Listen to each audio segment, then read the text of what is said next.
Or to this a suggestion via a channel member. Guys, just go and jump to the video immediately. Let's see if this takes us. To report left-wing Antifa agitators are posting a hit list of reporters in Portland following the assassination of Charlie Kirk. How alarming is that? It should be very. It is terribly alarming. And for people that say Antifa does not exist, that is beyond me.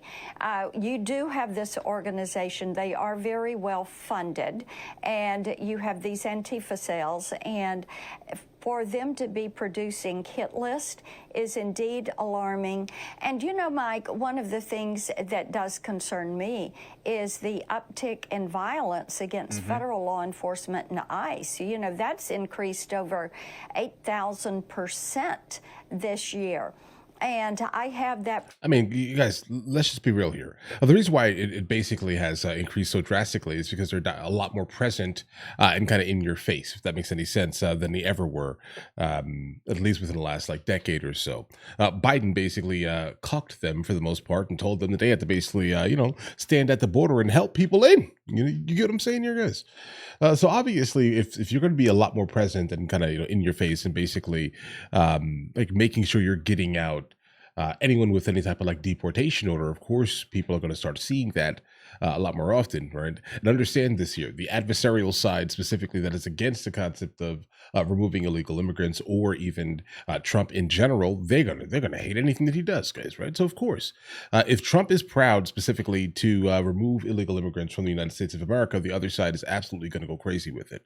This is why when Gavin Newsom decided to basically say that he wanted the federal agents, specifically that were inside of California, to not have not have a mask covering their face, right? It's just like, bro, what do you mean by that exactly? You know that your people specifically only want them to have the masks on so they can find out where they live.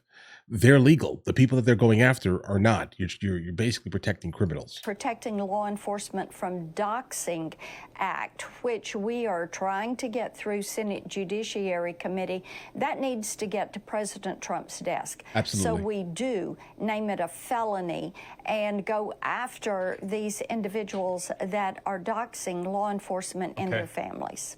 Some of your colleagues think they've uncovered a Biden administration enemies list through the Arctic frost investigation. Here's your colleague, Eric Schmidt, with my colleague, Peter Ducey, a short time ago, and I'll get you to react. Enemies list. I believe we're just getting this information right now because of whistleblowers. If President Trump wouldn't have won, all this stuff would be buried, but whistleblowers have come forward. We need Watergate-style hearings for months on this to continue that investigation. There ought to be probably charges brought, eventually resignations. Watergate-style hearings. What are you thinking, Senator?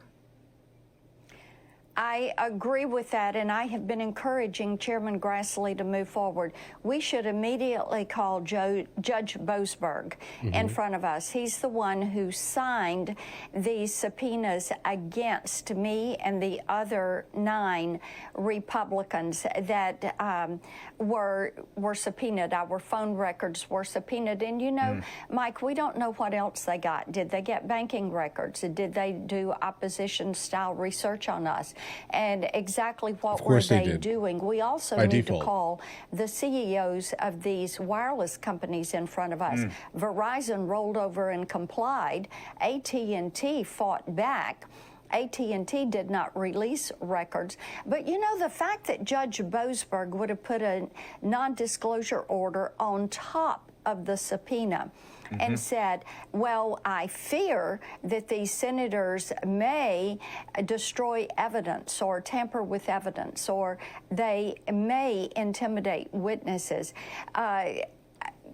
To insinuate such is, of course, something that is a violation. And it is our First and Fourth Amendment rights and the separation of powers and the Speech and Debate Clause and, of course, the Stored Communications Act that have been violated. And, of course, we know there were organizations that they went after the banking records of those organizations.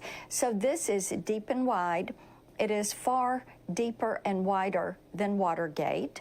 It is far more intrusive and invasive. 197 subpoenas are what we know so far, and 430 individuals that they were going after, individuals and organizations. So we do need to get going on this. We need to do it sooner rather than later. Okay, guys, the only reason why it could even be considered larger than Watergate is because of the technological advances that have happened ever since Watergate, guys. Right? Like, I mean, it's a lot easier via, you know, some of the three-letter organizations, specifically coming from Washington, D.C., to kind of access more data because we create more data. Okay, so I definitely wouldn't say that it's bigger than Watergate specifically. I understand this here. I definitely recall when Trump was running for office. I've said a couple of times, like, hey guys, listen, you know, some of the rhetoric needs to stop kind of on both sides. Why? Because we're creating a slippery slope. And this slippery slope is now affecting both sides of the spectrum instead of just one specific side of the spectrum. I knew this was going to happen here, right? Like, so for example, the Republicans go after Democrats. That's what they do. The Democrats go after the Republicans. That's just what they do. And now, based off of some of the precedents that were basically sent, you know, as set, let's say, as of late, I can imagine that things are just going to get a little bit more petty, I would say, on both sides. You're very concerned about Google's AI platform targeting conservatives with fake allegations and fake news stories. What's the latest on that? Well, we had a hearing, and of course, I think everyone was stunned when Erickson, who is a VP at Google, said that these were hallucinations from Gemma. And I talked specifically about things that were said about Robbie Starbuck, who is a conservative thought leader, and also me. And when you look at what Gemma is doing, if this is hallucinating, then you take it down. If it's got a bad drug, bad info, you put it into rehab. But you don't let it continue to spit out false information. You think about people that are doing research, students that are doing research, and the misinformation that is in the system, they need to take it down immediately. I have a letter into Sundar Pichai, who's the CEO of Google, to further discuss this and to get Gemma taken down until they can correct this. Okay, that's not going to happen. This is where we're running into like a gigantic age gap here, not fully understanding pretty much anything about technology or the future of technology. Let's just say this here.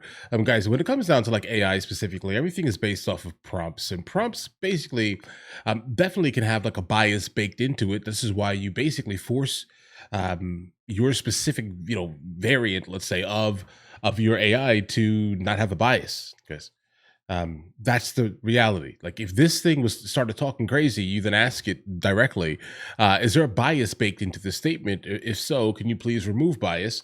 Like, come from a basically like an even keel. Because I think by default, AI definitely tends to lean into, how do I explain that one there? They tend to lean into like ideals and utopias and these type of things, right?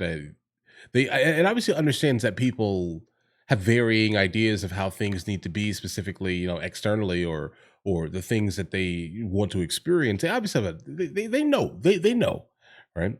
But it does tend to lean in a very utopian, egalitarian, progressive manner. It does. Right. This is why you need to tell it or basically teach it or train it specifically to work for you by immediately telling it you do not, you know, want any type of bias baked into your statement. But of course, not everyone can actually deal with that. I think my channel is pretty much a testament to that. I would say not everyone can deal with encountering someone who does not care about the left or the right equally. Right. But what is right. I will completely go against many of the videos you guys sent me. I'm telling you, I'm sure you guys know that because you guys yell at me in the comments about it. So either way, listen, we're here for that though. But listen, you guys all have an absolutely amazing day. If you guys are new here, please like and subscribe. And in the meantime, I'll catch you guys later. Guys, do you want to watch movies with me? I never actually thought to like promote it over here, guys. But if you guys do want to watch it, guys, we have hundreds of movies. And I mean hundreds of movies that we've reacted to. You guys can come watch them with me if you want to, along with many TV shows. Currently, we're working on the show Dexter, along with Vikings. And we have a lot of series that are already completed. But if you guys do want to watch it with me, the link is in the description. Everything's available at the second tier. But of course, if that's not your thing, guys, don't worry, right? Listen, like and subscribe.